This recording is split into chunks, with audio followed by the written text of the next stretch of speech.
আপনার বাকি নয় সাথীরা জান্নাতে চলে যাবে, আপনি পিছে পড়ে যাবেন। আব্বাজি কাজেই तुम आज ही ले मुझसे इंतकाम, बरोज़े क़यामत न रखे ये काम, खुदा पास मुझको अदालत न हो, बरोज़े क़यामत खजालत न हो, প্রতিশোধ জানিয়ানি আব্বা জান দুনিয়া থেকে সেরে যান। শোনেন তার কাছে কি তার অভিযোগ আছে।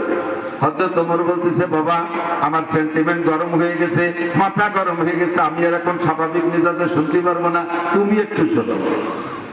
হযরত আব্দুল্লাহ জানে, আব্দুল্লাহ বুঝে ফেলাইছে কি তার অভিযোগ।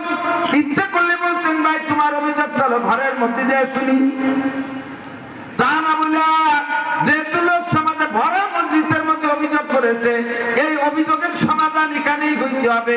মামলা যেখানে, বিচার সেখানে, গুনাহ যেখানে, তওবা সেখানে, অন্যায় যেখানে, সমাধান সেখানে। কথা বলেন ঠিক ঠিক না? ও যুবক, তুমি রাতের অন্ধকারে একা একা গুনাহ করেছো, তুমি একা একা আল্লাহর কাছে তওবা করবা, আল্লাহ পাক তোমারে ক্ষমা করে দেবে। আমার প্রিয় যুবকরা আর